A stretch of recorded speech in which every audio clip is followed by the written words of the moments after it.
so let's take a look at what's going on here with this work that we're doing in section 1.3. So we're going to be working here on section 1.3. And if you'll recall, we were working with that thing called a difference quotient. And we talked about the fact that the name difference quotient is intended to describe exactly what it is. In the numerator, you have a subtraction going on, and overall, you have a division going on. And when we allow h to get really close to 0, that's the calculus-y part of it, where we're sliding a point closer and closer to another point. And it produces for us then a formula, the limit, as h approaches 0, f of x plus h minus f of x all divided by h. Is that starting to look familiar? Hey, glad you got here. Okay? We've been using different functions and taking a look at how things work. The other day we used one where y was equal to x squared. Okay? And I'm not going to do the whole thing. I'm just going to back it up a little bit to remind you of what that looked like. So as an example, if you have y equals x squared, remember y is another way to say f of x, isn't it? Okay? Y equals x squared is the same thing as saying f of x equals x squared. Does that make sense to everybody? Okay, so it has two names. X squared has the name y, and x squared has the name f of x. Okay? To set up the difference quotient,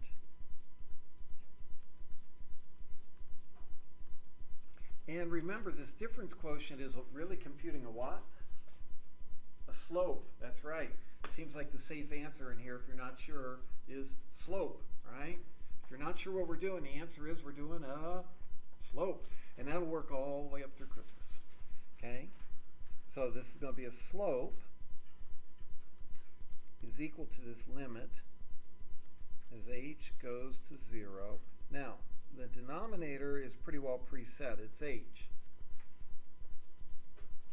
In the numerator, let's take a look at what's going on here. First off, we have the function, and what value are we going to plug into the function for that first term in the numerator? You see we're going to plug in x plus h. It says look up whatever f is. Okay, I'll write down what f is. Ah, here it is. F is take whatever it is you're working with and square it. Is this making some sense? Okay. So this one's specifically to the questions you asked a couple minutes ago. So we're going to take the function x squared. We're going to take whatever it is we're working with and square it. And what is it that we're going to be working with in this case? Well, the inside says x plus h. The argument, the value that's right there, says we're going to plug in x plus h. Then it says we're going to subtract, and we come over to the second term, which says go get f. Well, f is just something or other squared. Now, in this second case, instead of plugging in x plus h, we just plug in x, don't we? So into the parentheses, we're going to put that, which is going to give us then this limit as h goes to 0. And recall that we talked about the fact that x plus h squared is really x plus h, that sum, times x plus h. So you have to FOIL things, don't you? It is not x squared plus h squared. It's not that. Okay?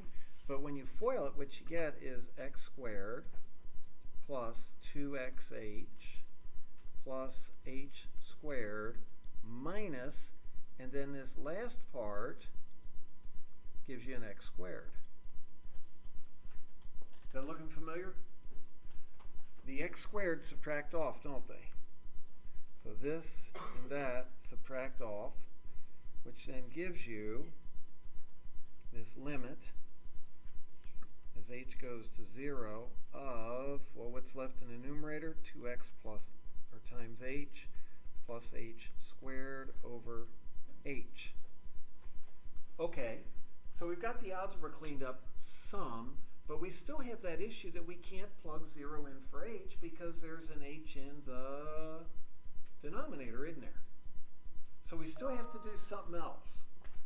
Well, the something else that we're going to do is to factor an h out of each term in the numerator, or rewrite the numerator as h times 2x plus h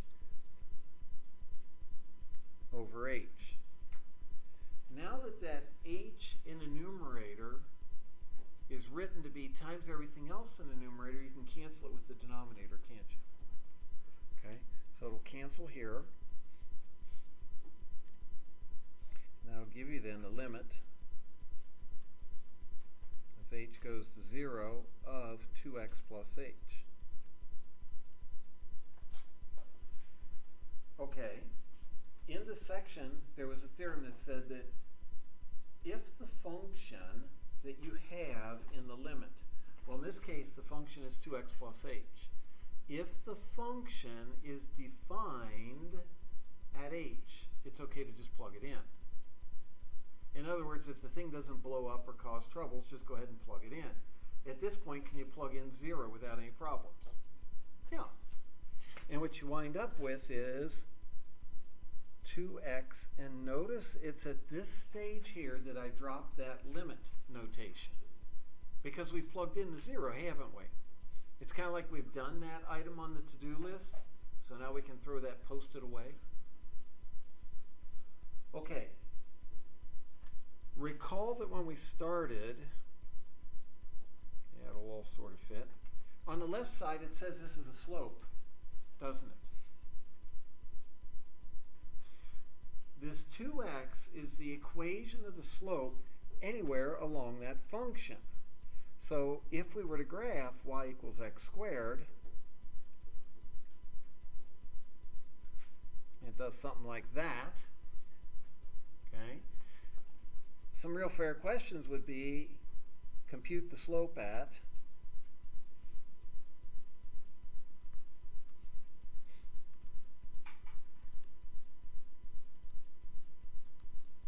first off, let's say x equals 1. Well, x equals 1 is going to be over here, so the tangent line is going to be something like that, isn't it? You know the slope's going to be positive or negative there? Positive. And the way that you compute the actual value of the slope is the slope is going to be equal to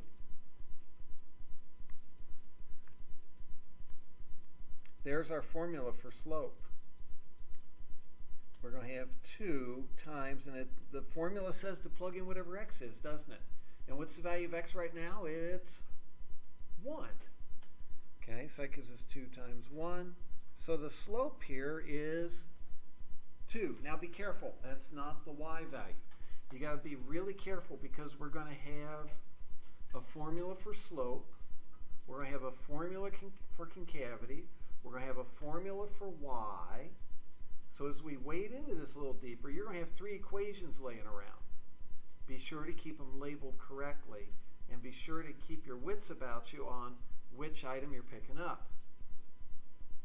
Okay? So if you're cooking dinner and it calls for eggs, cheese, and milk, and it says sprinkle the cheese on top, and instead you sprinkle the milk on top, is that going to work quite the same, or it's going to be a nasty mess, isn't it?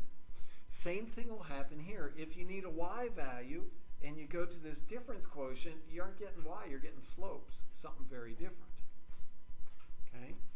However, if you wanted the y value at this location, how would you compute the y value? That's right. You would go back to the original and plug it in. In the original, look, it even tells you y is x squared, isn't it? So we could do that, and we can say y is going to be equal to something or other squared, which is 1. In that case, it's 1. And that tells you at the point 1, 1, the slope is 2. At the point 1, 1, the slope is 2. What if we did x equals negative 2? If we did this same maneuver at x equals negative 2, let's see, here's negative 1, here's negative 2. Tell me something about the slope at x equals negative 2. Positive or negative? It's negative, isn't it? Because it's going down. Is it steeper, the same, or less steep than what was going on at x equals 1? It's steeper, isn't it? Okay? So as we compute the slope at this location, we're going to use our same equation. We're going to do 2 times whatever the x value is, but this time we're working with x equals negative 2. The slope's a negative 4. Does that surprise you if the slope came out negative? No, it's decreasing this time, isn't it? So it should be negative.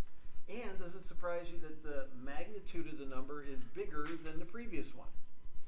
Well, no, it's a steeper line, so it should have a larger magnitude. What's the y value here? Yeah, you just take whatever your function is. It says take your x value and square it, a positive 4. So now our point is up here at negative 2, comma 4, and the slope is 4. Now, will the slope and the y value regularly be equal to each other? Notice here the slope's negative 4 and the y value is positive 4. Does that mean there's some correlation between those two? No, it just happened. If you take a look on the other side, the y value was 1, and what's the slope there? 2. Okay? So don't look for a correlation between the y value and the slope. Sometimes people spot one, figure 1 makes it a pattern. Let's do another one of these. Okay? Just to give you a little more practice. Let's say we have something like y equals the square root of x, which also could be written as f of x equals the square root of x. Everybody good? Okay, real fair question on the quiz would be compute the equation for the slope using the difference quotient. Well, if you're computing the equation of the slope with the difference quotient, what's the formula you're going to use?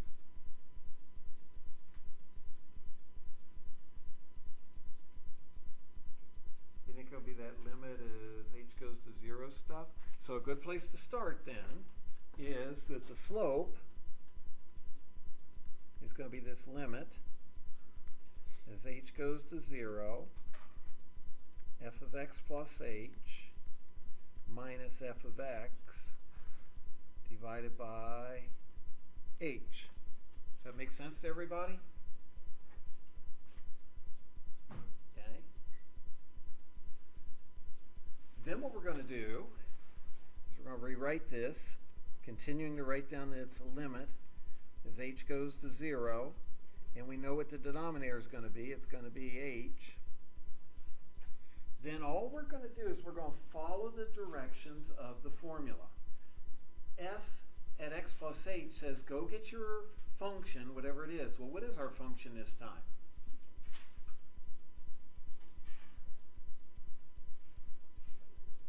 Isn't it square root of x? Okay, so we're going to put down our square root. What's going to go inside of the square root?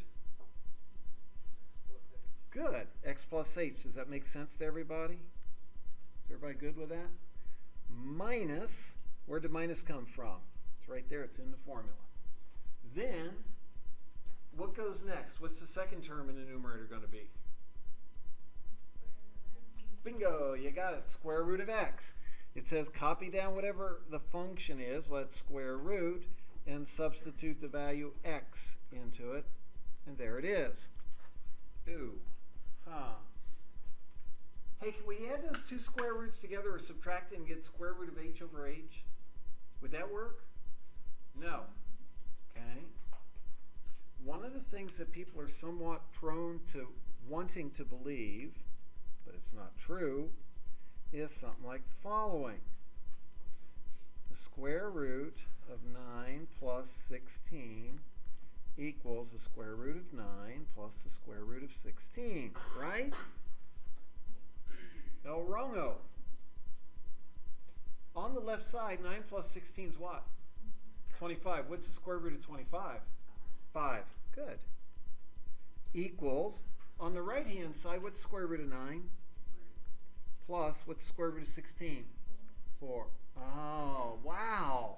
We just made an amazing discovery. What did we just discover? 5 equals 7. Is that really true? If it's not true, then that means that this is not equal. You cannot take a square root and break it up into parts. Neither can you take the parts and add them together. Remember, an equal sign goes either way, doesn't it? Okay? So you can't just take these two pieces that we have here and subtract them. Okay? Does that make sense to everybody? However, what we can do, okay, this is kind of funny because my daughter is right about this point in her calculus class. She and a group were working on a problem like this, and they were trying to solve this thing, and they couldn't get it figured out, so she calls me quick like, Dad, what do I do? Multiply by the conjugate. Oh my gosh, you're allowed to use language like that with your daughter? What does conjugate mean? Yeah.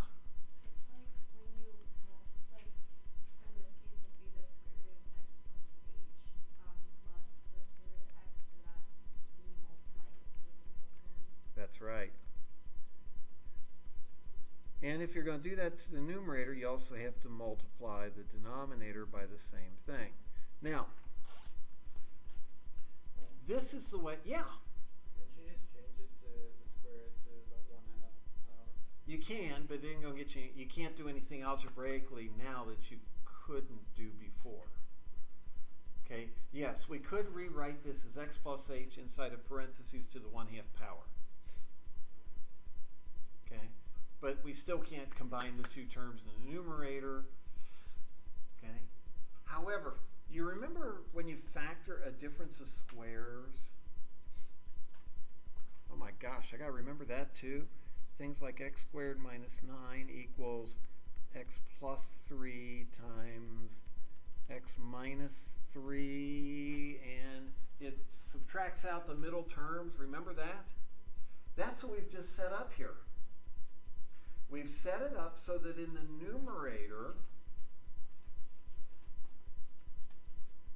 what we're going to have here is the limit as h goes to 0. Now in the denominator, we're going to have this h times x plus h plus square root of x, like that. Everybody okay so far with that? But in the numerator, what we're going to get, and this is kind of nifty, is this whole deal times this whole deal, except it's going to be squared, isn't it? And if you square it, what's that wind up equaling? X plus h. So we get the x plus h. There's our first term squared. Then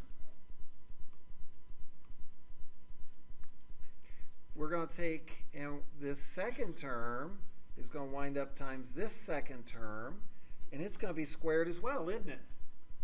And we're going to get plus or minus? Minus. And then when that second term is squared, you get x. Does that make sense to everybody? Well, yeah, Chuck, but we still got a problem. We got h's all over the place in the denominator. Yeah, well, watch the cool stuff that happens here. Still have to bring along our to-do list because we've not plugged in the 0 yet.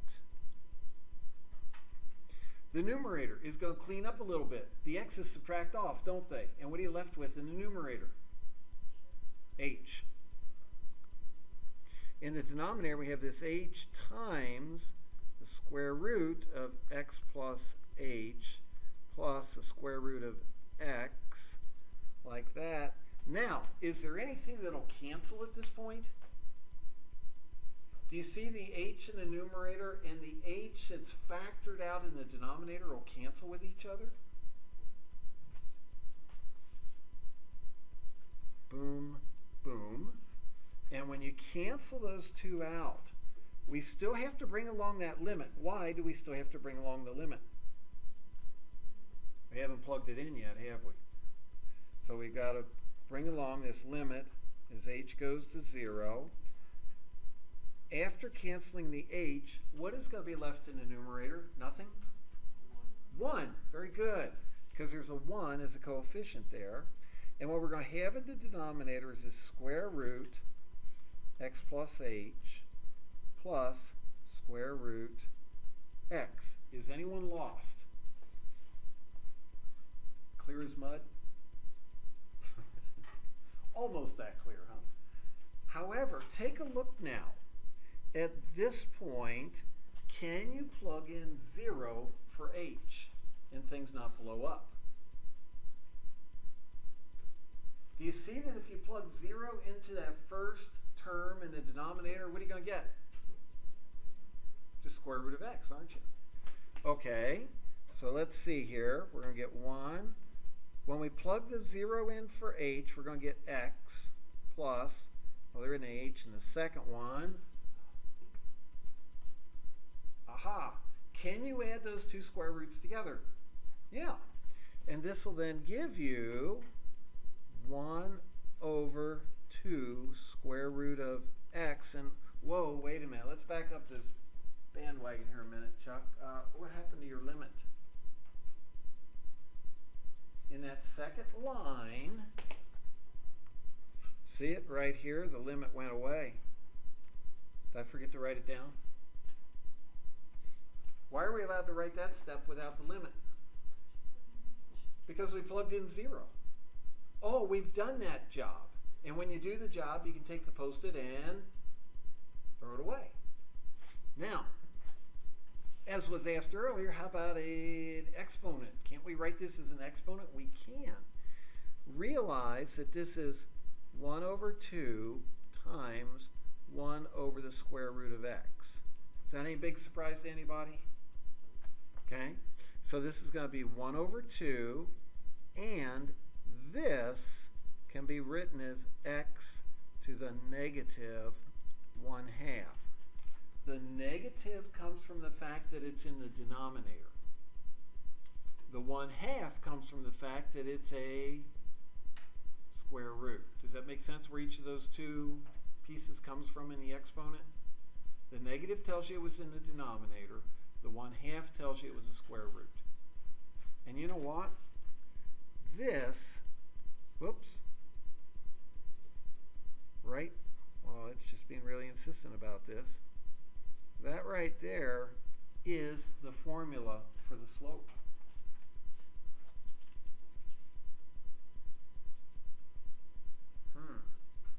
Okay, so what's this mean? Let's take a look at, suppose x equals 4. Where'd you get 4 from? I just picked it out, and it's an easy number to work with in this function. Okay? First off, what's the slope equal to? Secondly, what's the y value equal to? And third, what's the equation of the tangent line? You're pushing this, Chuck. We've not done tangent lines yet. I know. Something new and improved.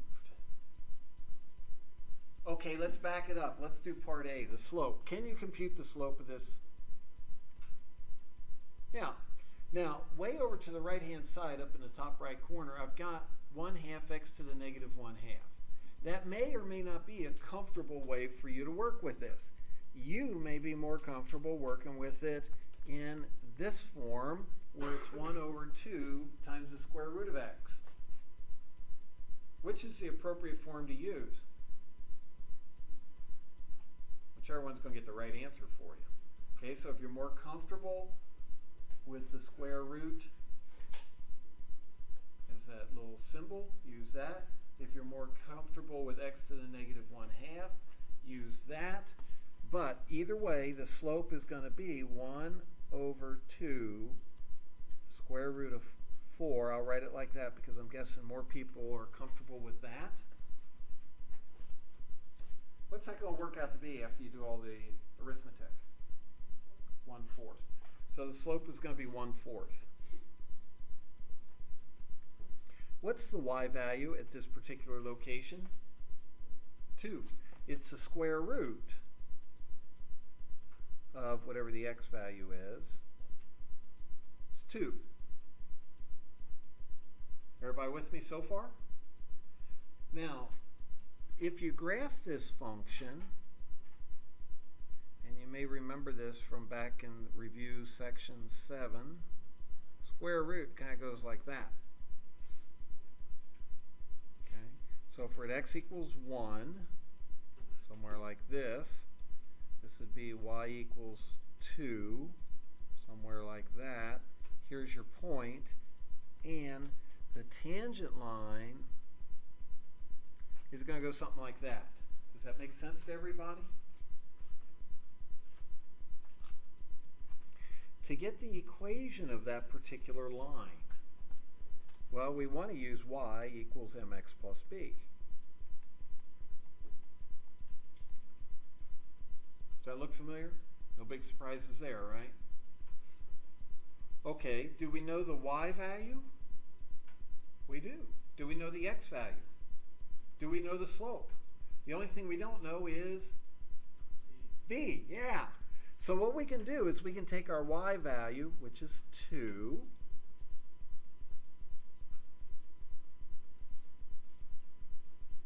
plug it in there, equals, what's our slope? 1/4. So the 1/4 comes from right here, and it's the slope. What's our x value?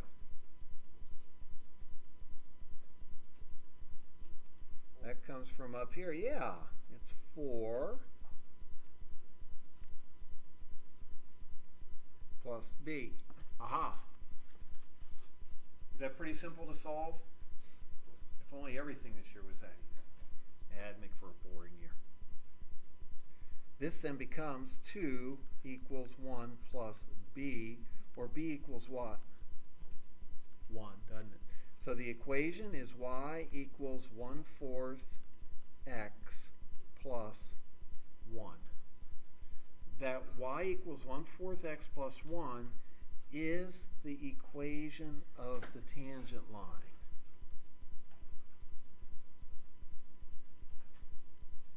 That's going to be very useful. We're going to use that for estimating costs, productions, profits, all kinds of things in a vicinity of 1. Take a look at this graph. From here over to here, all along in through there, doesn't that tangent line pretty well follow the square root? Okay, in normal production from day to day, does P&G one day do massive amounts of soap and the next day do nothing? And the day after that do massive amounts of soap and the next day do nothing? Or do they try and keep it pretty consistent from day to day to day to day? It's a lot easier to keep it consistent, isn't it? So most days they're going to be running about the same level of production. Somewhere around, I'm making up this example, 1, let's say. So the question might be, okay, so tomorrow if we do 3/4, about what's going to be the y value? The y value might be your profit. Okay? So you're walking down the hall with your manager and you say, gosh, tomorrow instead of doing 1,000,000 units, we're going to do 750,000. Any idea of what the profit will run for us if we back off to 3/4? Well, what you can do is you can use this equation here, because that equation is pretty close to the square root, isn't it? So if you have 1/4 times 3/4, that's what? 1/4 times 3/4 is 3 over, let's see, 4 times 4 is, so it's 3/16 plus 1. So the profit there, instead of being 2, okay, sorry, this is at x equals 4. Where did I get the 1 from? Wishful thinking, I guess. Okay, so what you could do is you could back it off. Well, if that's 4, this is probably about 2, and this is 6, putting things in scale. There we go. We're going to back it off to 2 million units. Well, you can plug 2 in for x, right? What's 1/4 times 2? Let's see, that's 2 over 4, and 2 over 4 is 1/2. 1/2 plus 1 is 1 1/2. Okay, so if we're talking to you, walking down the hall, if we back it off to 2 million units production tomorrow, about what's the profit going to be? Well, this equation circled right here could have been what you'd worked out ahead of time as an estimate of the profit. And you can do that in your head, can't you? Well, it'll drop off to about 1.5 million. Would you rather be doing that in your head or trying to compute the square root of 2 in your head?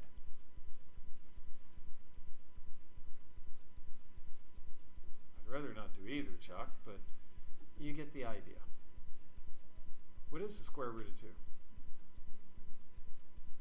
Yeah, 1.414 something or other like that. So if you can do the square root of 2 in your head, it's 1.414 something or other. Or if you do it this way, what did we get here? We got 1.5, didn't we? Is that pretty close to 1.4? Yeah. For just walking down the hall, doing it in your head, do they expect you to have it down to the nearest penny? Heavens no. Just close is good. Whoa, you mean in math it's okay to be close? Yeah. There are a lot of situations where you're never going to be exact. Whoa, close is good. That's a new one for me. Does that make sense on this?